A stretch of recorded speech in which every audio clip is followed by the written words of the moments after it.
Saya tidak tahu, tadi pagi waktu saya menuntaskan editing PPT saya, menemukan semacam short English course ya, yang saya selalu coba download, bahkan mungkin saya crop, karena masih coba untuk memperkaya kosakata. Kebetulan sekali, topik tadi itu membahas tentang bahasa-bahasa slang dan bahasa-bahasa yang mungkin dalam konteks bahasa Indonesia diduga sulit ditemukan dalam bahasa Inggris. Tadi itu salah satu kata adalah, ada kata gabut, ada kata gebelet. Saudara tahu gebelet ya? Ya tahu nggak? Jangan-jangan Bang Samuel aja tahu gebelet? Ya, rupanya dalam konteks tertentu dan dalam kaitan dengan tema kita malam ini, gebelet itu bisa diterjemahkan dying to get married. Artinya, what the meaning of this phrase? Apa itu? Gebelet menikah. Ya, jadi tidak kebetulan bagi itu tadi saya dapat kosakata ya. Jadi dalam bahasa Indonesia gebelet, rupanya dalam bahasa Inggris kalau sudah kepengen gebelet dalam konteks menikah itu dying to get married. Ya, jadi kepengen cepat-cepat menikah. Rupanya tema kita malam ini agaknya mengarah ke situ. Ya, kita nggak tahu, tapi mungkin saja tidak juga saudaraku. Nanti saya takut malah nanti Pak Pendeta kewalahan kalau semua bareng-bareng gebelet. Ya. Oh haleluya, terima kasih untuk Pak Dwi, saya mendengar Pak Dwi sedang agak terganggu kesehatannya, tapi ada Bang Samuel, ada Cik Desi, ya ini rekan-rekan sekerja. Topik yang kelihatannya masih terkait dengan persoalan atau dengan minggu-minggu ini pergumulan kita ya, saya tahu bilang, Valentine ya. Hari Valentine, ya, walaupun agak sedikit terprovokasi dengan pemilu. Betul? Tolong semuanya sudah berdamai, apapun paslon saudara tidak ada perkelahian. Ya, saya beda dengan Bang Samuel juga. Untung saya menang sehingga agak semangat hari ini. Ya luar biasa, luar biasa. Ya, tidak hanya saudara di WA Group, para hamba Tuhan pun rame. Sebelum pemilihan tuh wah kadang agak tegang juga. Setelah selesai ya semuanya cooling down, semuanya step down. Kemudian kembali kepada laptop. Ya tema kita hari ini nikah versus selibat. Wah, rasanya ini kok seperti satu topik yang pertandingan tinju, dua belah pihak harus diukur kualifikasinya.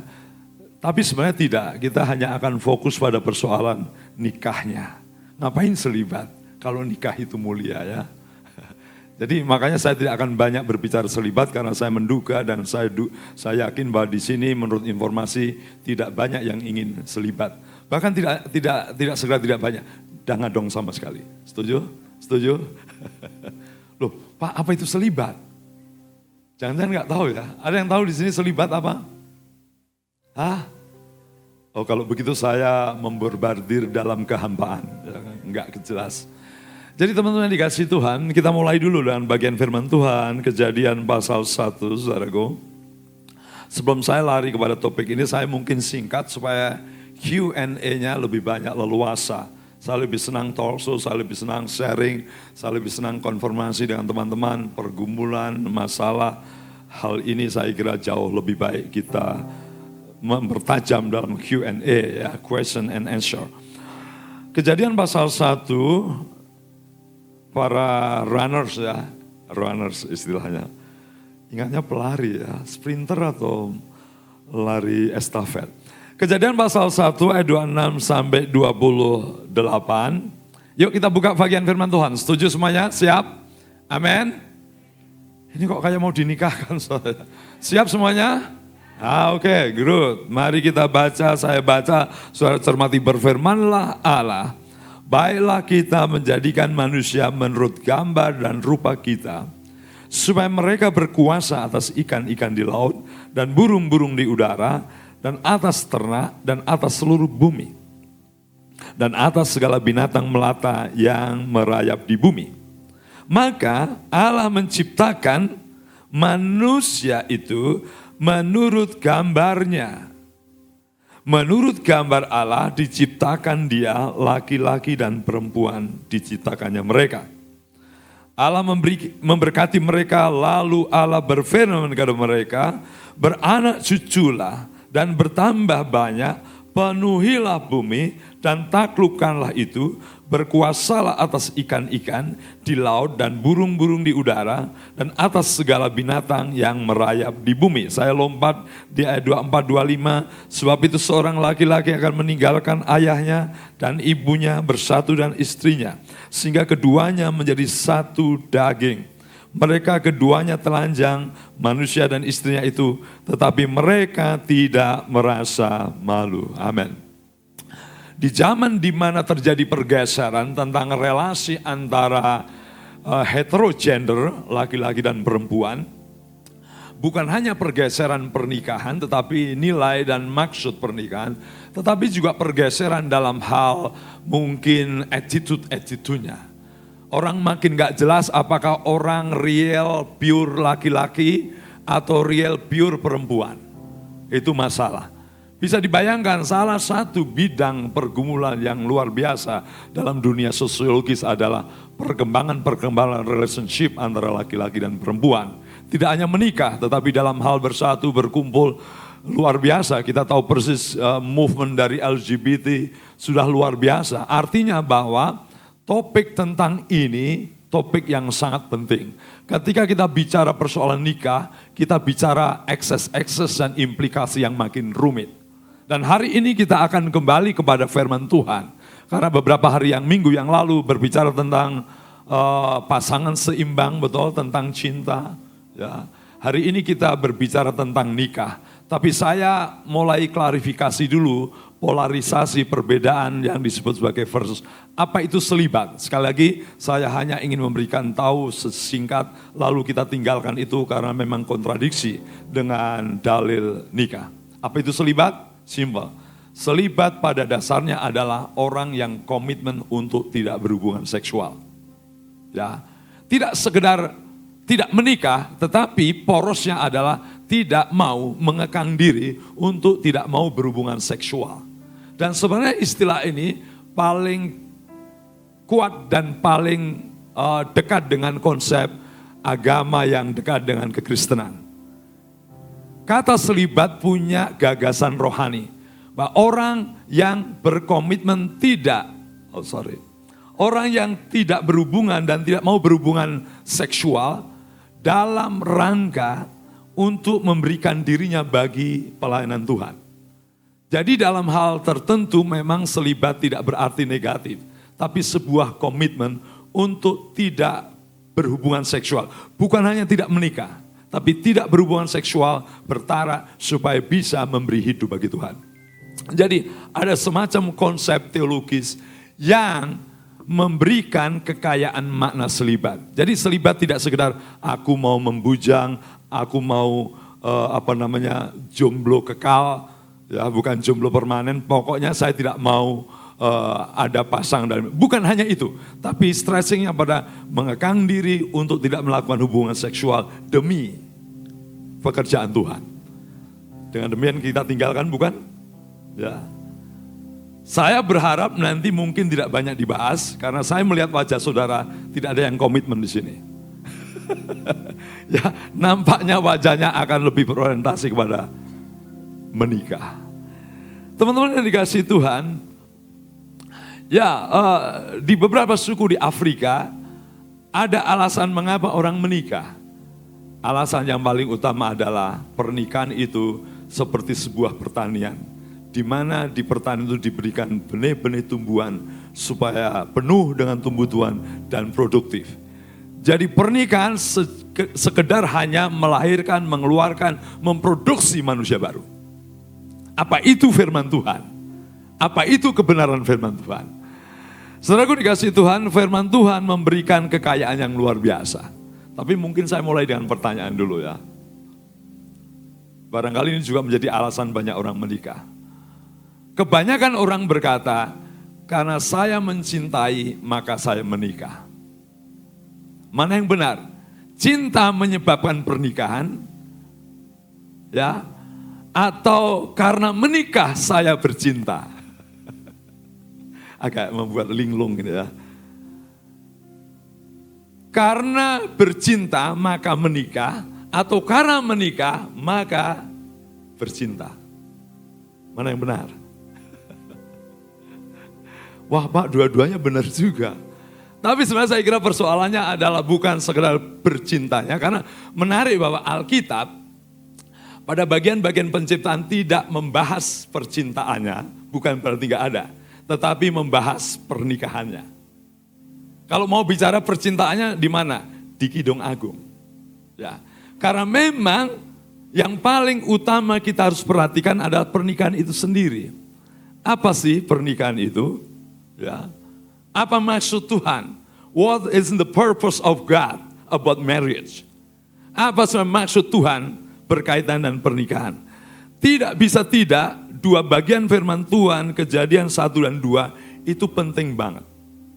Saudara, kalau saudara baca Kejadian pasal 1 dan 2, ketika Tuhan menciptakan semesta, lalu fokus Tuhan kepada manusia. Begitu bicara fokus manusia, lebih fokus lagi manusia yang dinikahkan Tuhan. Dalam pasal 2, hampir 7-8 ayat bicara persoalan pernikahan dari 25 ayat. Sementara dalam penciptaan secara umum, kurang lebih ada 3 ayat, 26, 27, 28, berkaitan dengan terciptanya laki-laki dan perempuan dalam konteks pernikahan. Apa yang kita dapat pelajaran dari sini, saudara? Yuk kita lihat, teman-teman dikasih Tuhan. Pertama apa? Ya, pertama apa? Tadi sudah betul. Oke. Apa sebenarnya gagasan desain Tuhan tentang pernikahan? Fakta pertama yang teman-teman perhatikan adalah bahwa pernikahan merupakan rancangan keputusan Allah untuk memproyeksikan gambarnya. Saya ulangi.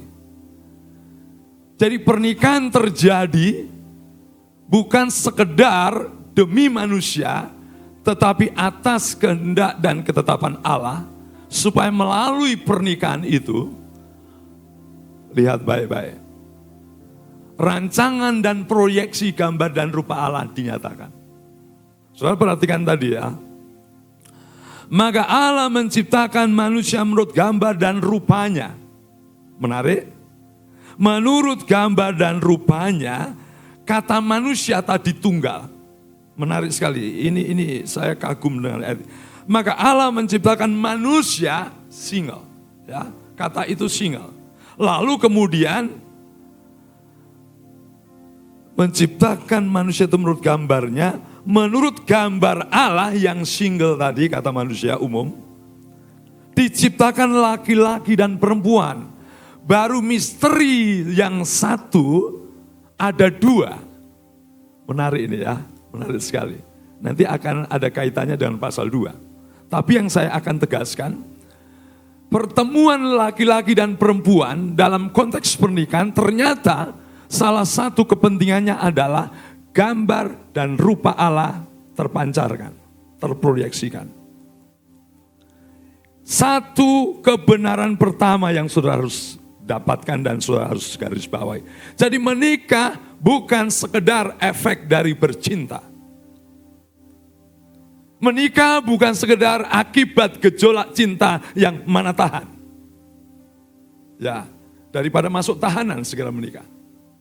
Menikah adalah rancang bangun Tuhan supaya melalui pernikahan gambar dan rupanya terproyeksikan. Makanya saya bilang secara terbalik. Manusia itu tidak bisa dikatakan gambar dan rupa Allah hanya single. Misalkan Bung Samuel atau Pak Mika atau Desi. Satu saja engkau tanpa yang lain, apalagi kontra gender, maka engkau gambar dan rupa Allah. Tidak. Gambar dan rupa Allah utuh terproyeksikan dalam pertemuan laki-laki dan perempuan. Jadi ini mesti dipegang. Jadi kalau menikah berarti siap memproyeksikan gambar dan rupa Allah. Saya pribadi tidak bisa disebut gambar dan rupa Allah utuh. Tapi saya dengan istri saya berkesempatan waktu menikah memproyeksikan gambar dan rupa Allah. Makanya orang Kristen sangat percaya bahwa laki-laki perempuan sederajat di hadapan Tuhan. Betul? Ya, saya bilang kalau saya membimbing orang nikah, kamu harus terima dulu dirimu dan diri dia sebagai seharga di mata Tuhan. Sebagai sama-sama pewaris utuh gambar dan rupa Allah. Kalau kamu belum berpikir seperti itu, maka kamu belum siap menikah. Ini penting ya, yang pertama ya. Yang kedua, teman-teman yang dikasih Tuhan. Oh, kenapa bolak-balik? Oke. Rancangan untuk prokreasi, memberkati bumi. Ya tidak bisa dipungkiri dalam ayat selanjutnya. Perhatikan baik-baik.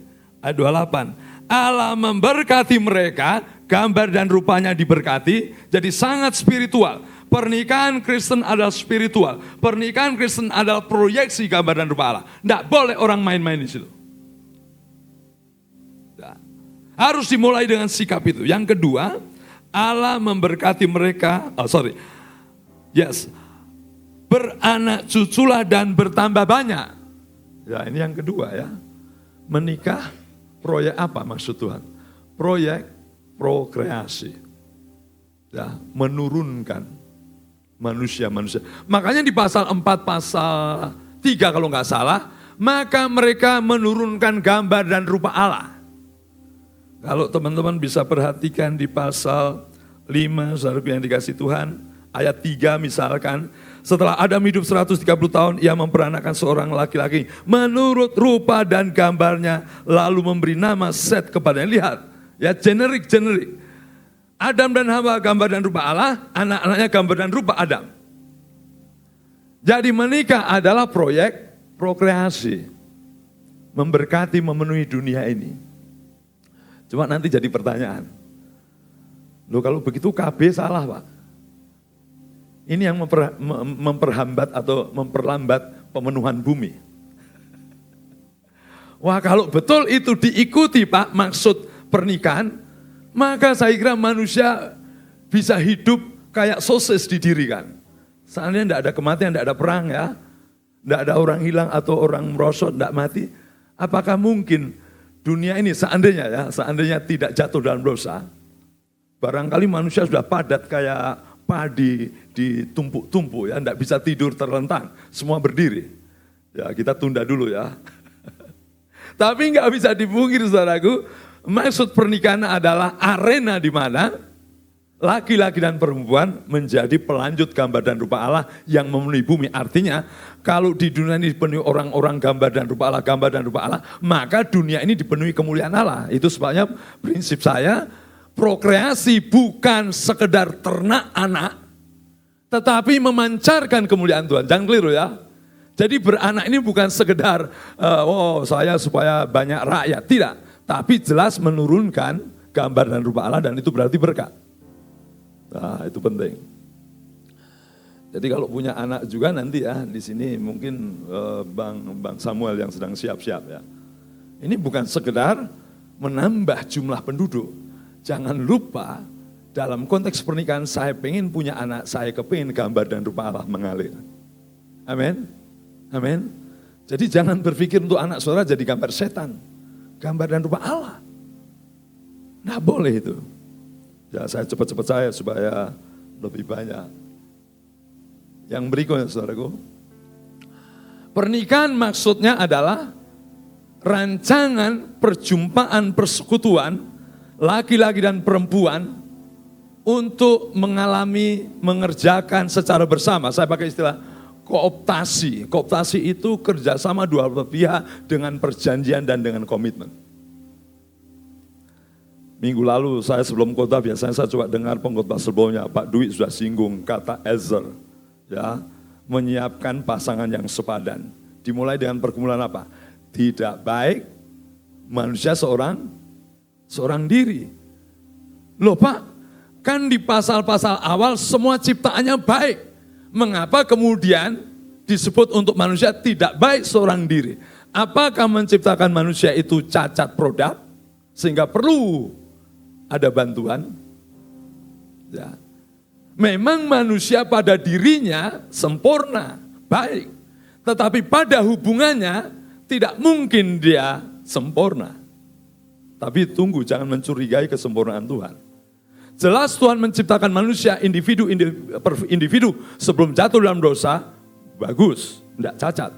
Tetapi dalam konteks relationship, tidak bisa dia seorang diri.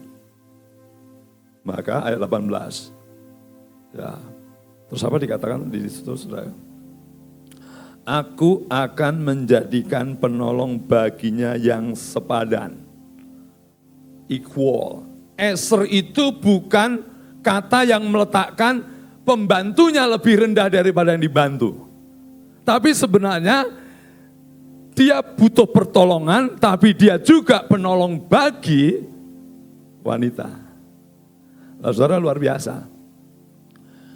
Keterbatasan manusia yang sebenarnya sudah sempurna itu, ya Tuhan siapkan pasangan. Itu sebabnya saya katakan pernikahan itu adalah proyek kooptasi Tuhan atas manusia. Bekerja sama, melakukan perjanjian untuk sehidup semati. Menariknya saudara, waktu mencarikan pasangan, disuruh melihat dan memberi nama binatang-binatang dulu, bagus sekali. Ya, supaya dalam diri Adam ini sudah punya konsep, tidak mungkin penolong yang akan kooptasi dengan dirinya itu, penolong yang mungkin hanya diambil dari binatang. Saudara bayangkan, mungkin ini bisa berhari-hari, setiap binatang disuruh lewat, sambil memberi nama, analisa anatomi. Muncul kucing dulu barangkali ya, terlalu kecil. Kau ku namai kucing, tapi nggak cocok untuk lewat. Ayam juga dilihat, ku namai kok ayam. Tapi ini transliterasi kita ya. Tentu dulu namanya bukan ayam, oke? Tapi ini supaya lebih gampang. Jadi Adam sembari memberi nama, menganalisa, mendiagnosa bentuk tubuh, kekuatannya, sembari dia mendapatkan konsep penolong nanti kayak apa. Kucing lewat nggak cocok, ayam lewat nggak cocok, ular nggak cocok karena dia tiarap, masa saya berdiri. Gajah terlalu gede, mungkin juga lewat dinosaurus. Cocok enggak ya pasangannya? Kamu dinosaurus, gede banget kok gigimu, enggak cocok lewat. Semua setelah didemonstrasikan di hadapan Adam dan diberi nama, akhirnya apa saudara? Tetapi baginya sendiri ia tidak menjumpai penolong yang sepadan dengan dia. Saya duga ini berhari-hari saudara, karena ribuan binatang ya yang Tuhan sudah ciptakan. Harus semua diteliti, dianalisa untuk mempersiapkan konsep pasangan sepadan. Dan akhirnya tidak ada yang cocok. Ya, makanya kalau orang-orang Kristen sama istrinya ngomong kucing lo ya, itu keterlaluan. Harus baca pasal ini ya. Kamu perilakumu kayak ayam. Harus baca ayat ini. Dari sejak semula enggak ada satupun binatang yang equal with, sebobot sepadan. Untuk apa? Ya rancangan pernikahan adalah rancangan kerjasama. Eser itu bukan 1 second lebih rendah, tetapi karena memang yang ada duluan adalah Adam, maka ada kata enggak baik, enggak bisa seorang diri, harus ada penolong. Mungkin seandainya ada dulu si Hawa, bisa jadi juga begitu, enggak baik seorang diri. Hanya karena memang yang ada dulu adalah Adam. Jadi dicoret itu mindset wanita pembantu, wanita second class. No, kata sepadan berarti equal with, sebobot. Apalagi kita kaitkan dengan teologi gambar dan rupa Allah. Dua-duanya kesatuan gambar dan rupa Allah. Mulia banget saudara ya. Cewek-cewek kalau ketemu orang Kristen, pikiran pernikahan kayak begini, segera diambil. Amin, amin. Cowok-cowok juga begitu, kalau ada cewek yang berpikir seperti ini, segera didoakan dalam nama Yesus. Karena itu konsep yang benar. Ya, oke. Jelas itu saudaraku. Jadi memang pernikahan itu adalah pasangan yang tidak bisa disamakan untuk komplementari. Tidak boleh, maksud Tuhan pernikahan adalah pertemuan dua hetero gender untuk saling menolong, saling memberikan kekuatan. Nah, itu sebenarnya kalau saudara pacaran, biasanya tertarik karena apa? Karena dak-dik-duk, ya betul. Begitu ketemu langsung chemistry-nya, tapi itu jarang lah itu ya. Kecuali mujizat. Saya ketemu pertama kali langsung nyes gitu. Padahal sebenarnya nyes itu harus dibuktikan dengan pas. Ya, saya selalu pakai istilah, belum mungkin Mbak Desi ingat ya, di kelas pacaran untuk menikah itu harus dua, pas dan nyes. Pas itu secara logika, ya kalau saya laki-laki, saya pilih perempuan. Kalau saya lemah di sini, dia kuat di situ, itu logis. Tapi kadang juga memang ada unsur cocok sih sudah cocok, tetapi belum nyes. Di Tiranus itu saudara ya, kita buka kartu tetapi mulia ini ya. Saya bilang gini mahasiswa saya, kalian ini loh, di Tiranus itu dari segi pasnya, pas itu artinya secara logika banyak hal yang cocok. Teologia sama, betul nggak? Betul? Keluar masuk, makan di warung, bukan di warung, di Balai Raus sama. Rasa yang dinikmati 4 tahun dilatih dalam kesamaan-kesamaan. Tapi kadang saya sedih kudus. Yang jodoh dan menikah itu hanya kurang lebih tidak sampai 3 atau 5%. Lihat, ternyata banyak orang menikah, aku mencintai maka aku menikah. Dan mencintai itu nyes. Ngerti ya? Logika belum masuk, yang penting cocok di hati. Ya. Makanya Pak Samuel termasuk yang dapatnya di luar, bukan di Tiranus. Ini singgungan kudus, tidak apa-apa. Saya hanya ngomong ya bahwa ternyata misteri percintaan untuk menikah itu tidak gampang. Namun dalam teks ini jelas sekali, logis, bahwa memilih harus mempertimbangkan apa yang aku bisa tolong untuk dia. Bukan hanya rasa. Karena kebanyakan kita kalau bercinta ya falling in love ya perasaan. Jarang saudara mengamati kelemahannya, kekurangannya, ya kan? Lalu aduh Tuhan, aku tertantang mencintai dia. Ada banyak lubang-lubangnya yang saya akan bantu. Jarang agaknya ya, betul? Kebanyakan saudara kalau berpacaran, yang kupilih demi diriku. Ngerti maksudnya? Saya kalau diminta, Pak Miko tolong doakan siapa? Cowok yang badannya kekar. Gitu ya, oke. Wah, saya sudah siap-siap aderai waktu itu ya. Badannya kekar. Ya. Terus dia fasih berbicara. Terus dia perhatian banget. Terus dia pokoknya ya income-nya cukup lah. Saya bilang, ternyata kamu mencari pembantu dan donor untuk hidupmu. Demi kamu. Jangan lupa menikah, berpacaran untuk menikah itu dimulai dengan rencana Tuhan. Pikiran kita adalah bagaimana kita bisa kooptasi dengan dia, bekerja sama dengan dia. Makin saudara melihat kekurangannya, makin saudara melihat kelemahannya, makin bagus untuk saudara menolong dia. Penolong harus tahu kelemahannya, penolong harus tahu kekurangannya, maka saudara siap menolong. Terlalu banyak orang berpacaran egois, demi aku. Mindset dibongkar ya. Jadi kalau kira-kira kontras dengan kepribadianmu, itu pertanda bagus. Jangan-jangan saudara disiapkan untuk melayani dia. Ini yang ketiga ya, pikiran baik-baik. Equal with berarti saling mengisi, bekerja sama, berkomitmen. Bukan sekedar demi dirinya, tetapi aku demi dia. Itu pernikahan. Jadi nggak mungkin apa yang sudah disatukan harus belajar untuk sama persis. Cara makan, cara ini harus sama. Enggak. Pernikahan bukan penyeragaman. Pernikahan adalah peneguhan keragaman. Ya, saya senang dan ini sudah lama dan saudara tahu. Pernikahan terbaik itu ilustrasinya sepatu atau sandal. Kanan dan kiri. Betul? Kalau satu hilang, satu sandal sudah rusak, yang satu pasti linglung.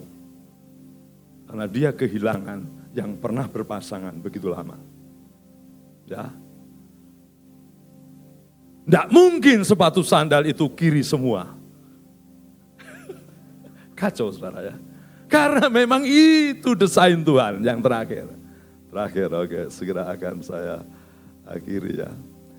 Relasi terdalam pernikahan adalah desain maksud Tuhan bahwa laki-laki dan perempuan mengalami relasi terdalam, totally eksklusif di antara mereka. Rekreasi. Saudara, saya tadi bilang ya, hampir 7 ayat 8 mulai ayat 18, Tuhan bicara tentang hubungan eksklusif. Pernikahan adalah hubungan eksklusif yang tidak bisa ditandingi oleh hubungan dengan yang lain. Laki-laki dan perempuan. Saudara lihat dibuat dari tulang rusuk, enggak usah ditafsirkan. Banyak pendeta menafsirkan kebablasan. Mengapa diambil tulang rusuk? Lalu diterjemahkan, kalau tulang kepala takutnya seorang wanita menguasai laki-laki. Enggak usah kebablasan di situ. Mengapa bukan tulang kaki? Takutnya wanita diinjak-injak. Very simple. Teks itu memberitahukan mengapa tulang rusuk. Jelas sekali, sebuah tindakan menunjukkan betapa dekat, eksklusif. Saudara perhatikan baik-baik. Ayat 22, dan dari rusuk itu, menarik ya. Allah menjadikan perempuan, membangun perempuan. Biarlah laki-laki itu ngomong di ayat 23. Inilah dia tulang dari tulangku. Dan daging dari dagingku yang akan dinamai perempuan sebab dia diambil dari laki-laki.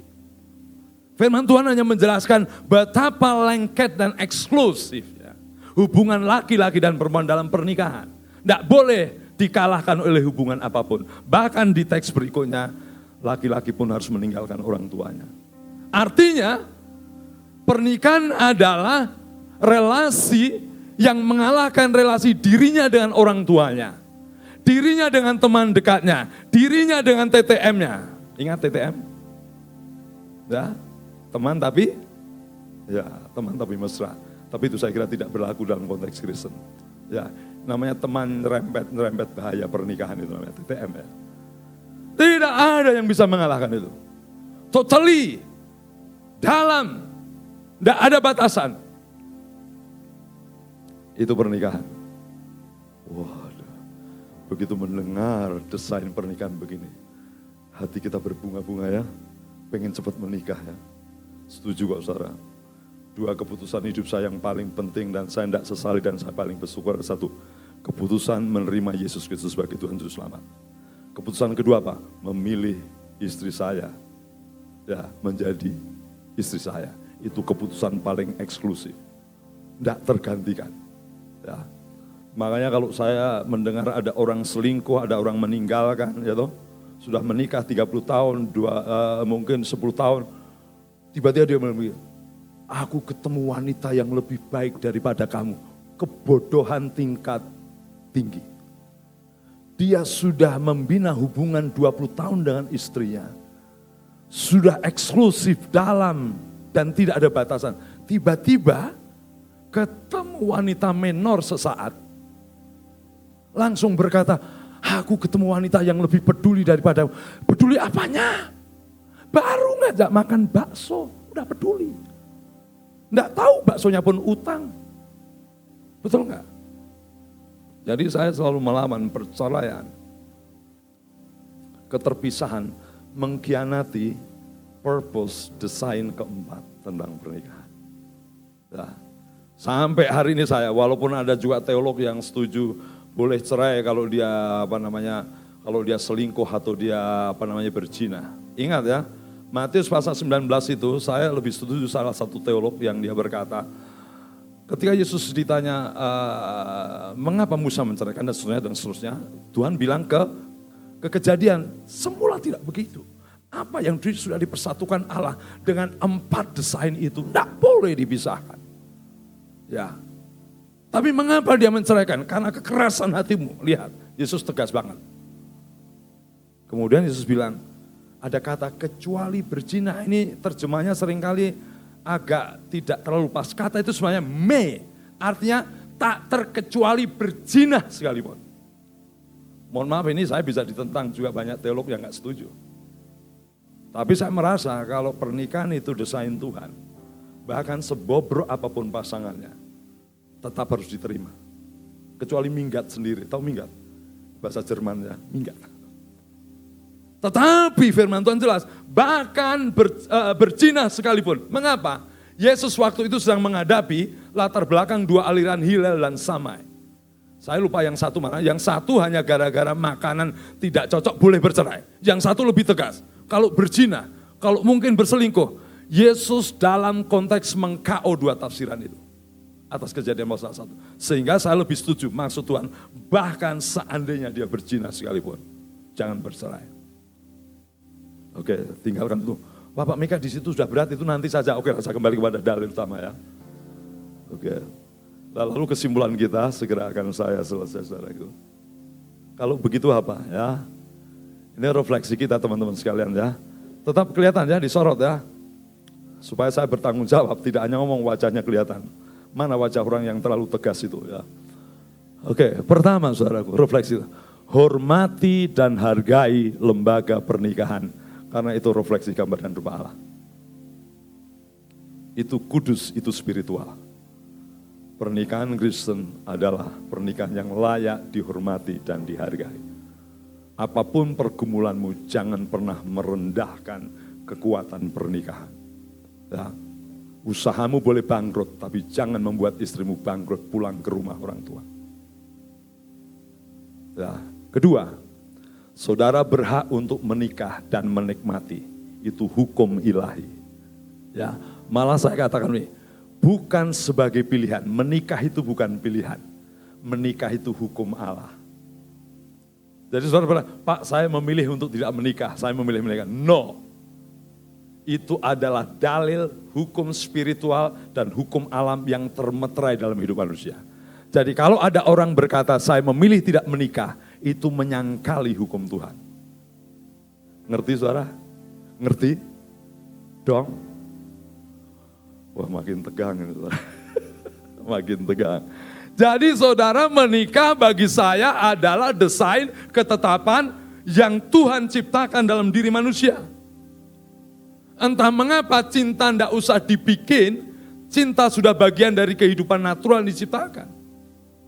Jadi kalau saudara tidak menikah, saudara sedang mengalami pergumulan, cinta saya kemana? Betul nggak? Cinta saya kemana? Karena bercinta dan akhirnya menikah adalah hukum, bukan pilihan. Ketetapan Tuhan. Loh Pak, kalau ada orang yang tidak menikah gimana? Lah, baru dibaca Matius 19. Yuk kita baca dulu teman-teman ya, Matius 19. Yesus mengutip kejadian tetapi juga menyampaikan ada persoalan-persoalan dalam dunia pernikahan. Matius 19 teman-teman dikasih Tuhan. Ya. Perhatikan baik-baik. Setelah Yesus menjawab, tetapi aku, ayat 9, pasal 19 Matius ya, saya ulangi. Tetapi aku berkata kepadamu, barang siapa menceraikan istrinya. Jadi kalau terjemahan kecuali kalau berzina, saya lebih setuju tak terkecuali karena kata me, tidak. Ya, dan dalam menghantam tafsiran yang salah tentang perceraian. Jadi barang siapa menceraikan istrinya, tak terkecuali karena zina, lalu kawin dengan perempuan lain, ia berbuat zina. Murid-murid itu berkata kepadanya, jika demikian halnya hubungan antara suami istri, lebih baik jangan kawin. Jadi murid-muridnya shock saudaraku.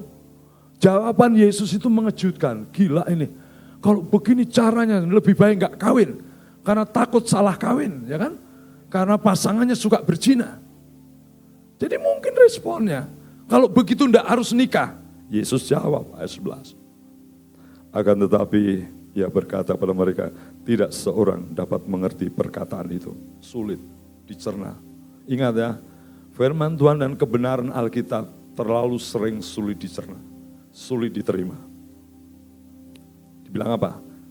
Hanya mereka yang dikaruniai saja. Ada orang yang tidak dapat kawin karena ia memang lahir demikian dari rahim ibunya. Mungkin ada accident, ada kecelakaan. Ya, ada persoalan dengan anatomi tubuhnya, ada masalah dengan seksualitinya. Ya. Kemudian, dan ada orang yang dijadikan demikian oleh orang lain. Mungkin disakiti, dilukai, enggak jadi nikah. Dan ada orang yang membuat dirinya demikian, karena kemauannya sendiri ya, ini yang termasuk selibat saudara ya. Enggak mau kawin karena kerajaan Allah. Tapi, jangan lupa, ayat ini ayat kekhususan, bukan hukum. Jadi kalau ada orang tidak menikah mau selibat, demi Tuhan silahkan. Tetapi itu bukan hukum utama. Oke? Kalau ada tiba-tiba orang ada masalah dengan anatomi dirinya, dengan seksualitinya, dia tidak bisa menikah, itu juga kasus. Yang kasus yang perkecualian bukan hukum. Maka menikah adalah hukum. Ya, hidup menikah. Jelas ya saudaraku, itu yang kedua. Jadi saudara punya hak penuh untuk menikah. Ya. Jangan berkata itu pilihan. Dalil utamanya itu hukum. Benar, menjadikan pernikahan arena kesalingan sudah jelas ya. Jadi kalau mau menikah ya siap kelahi saja. Ya. Siap perbedaan. Saya pernah ada seorang hamba Tuhan menghadapi dua calon yang dinikahkan, dia bilang, kamu bagaimana masa pacaranmu? Oh happy Pak, nggak ada masalah, nggak ada konflik, pulang dulu Pak. Pulang dulu. Korek, explore apa kelemahan pasanganmu sampai kamu harus bisa menghadapinya. Jangan pecah waktu menikah. Karena tidak mungkin orang yang menikah adalah dua orang yang sama persis karakternya. Pasti berbeda dan pasti mungkin adalah konflik. Jadi suruh pulang. Setelah beberapa bulan, sudah mulai kenal konfliknya, udah tahu gak bagus. Baru kamu siap menikah. Karena kamu bukan menikah orang yang seragam, copy paste karakter dengan kamu. Tetapi orang yang mungkin kontradiksi dengan kau. Ya. Yang terakhir saudaraku, berkat besar bagi relasi utuh terdalam. Nah, saya kira ini yang disebut sebagai rekreasi. Ya, saya sungguh bersyukur bisa menikah. Ya, waduh itu luar biasa. Walaupun pengorbanan dan harganya luar biasa. Disitulah, Anda usah diceritain. Takut saudara akan buru-buru ya, dying to get married. Tapi saya mau beritahu ya, memang kalau kebenaran itu mulia, pasti saudara terpancing untuk Tuhan, kapan saya segera akan memasuki masa pernikahan. Pasti. Karena pernikahan adalah berkat terbesar di balik semua pekerjaan penciptaan. Betul? Porsi ayat-ayat begitu banyak tentang pernikahan. Oke. Rasanya saya menuntaskan topik kita sore ini ya. Saya yakin saudara tidak akan selibat. Kalau toh ada yang selibat, perkecualian, bukan pilihan. Tapi saya berdoa supaya saudara sekalian akan ngerti 4 dalil mengapa pernikahan Tuhan ciptakan. Ya. Sehingga besok-besok memilih menggumuli, seperti menggumuli sesuatu yang luar biasa, lebih daripada usahamu, lebih daripada dagangmu, lebih daripada studimu. Ya. Tidak bisa. Jadi kepentingan menikah harus lebih mulia daripada kepentingan pekerjaan, cari makan, cari duit. Saya punya teman, saya akhiri setelah ini saudara. Waktu kuliah di Tyrannus, dia sudah usia 40. Dia sedang ambil MDiv, selesai. Lalu kemudian dia ambil doktor di satu sekolah, sudah usia 50. Kemudian ketemulah dengan saya, usia 50 berapa. Saya tanya, kapan kau merit? Apakah kamu memutuskan untuk tidak merit? Selibat, tidak menikah. Saya tunggu setelah saya dapat gelar doktor kedua. Saya langsung jawab, lebih baik kamu tidak menikah. Karena kamu sudah kehilangan betapa mulianya pernikahan sampai lebih rendah daripada gelar. Betul? Kalau kamu mengejar gelar, maka kamu pasti meremehkan wanita. Kamu hanya memberikan sisa-sisa kejayaan untuk seorang wanita. Dan kalau ada wanita dekat-dekatmu, saya sudah bujuk. Hati-hati, kamu ini sebenarnya sisa-sisa kejayaannya. Seluruh kejayaannya hanya untuk ngejar gelar. Itu namanya minim memahami the purpose of marriage. Mari kita berdoa. Mari kita tundukkan kepala teman-teman dikasih Tuhan. Engkau yang sedang berpacaran, memilih teman hidup. Tangkap baik-baik 4 perkara tadi. Betapa agung mulia desain Tuhan tentang nikah dan pernikahan. Betapa agung mulia Tuhan menaruh bidang perjodohan laki-laki perempuan, baik dari Kejadian 1 dan Kejadian 2, luar biasa. Tidak kalah luar biasanya dari fasilitas di Taman Eden. Ada malaikat, ada makanan, ada 4 sungai mengalir, ada kemuliaan di situ, tidak kalah mulianya dari semua fasilitas hidup di Taman Eden. Pernikahan adalah berkat Tuhan yang luar biasa. Yang sedang berpacaran, mari taruh pacaranmu dalam konteks 4 dalil tadi. Yang sedang mencari gumuli sungguh-sungguh, Tuhan akan menolong engkau. Mari kita tundukkan kepala. Bapa, terima kasih, hamba-Mu berhenti berbicara. Kiranya kebenaran dari Alkitab,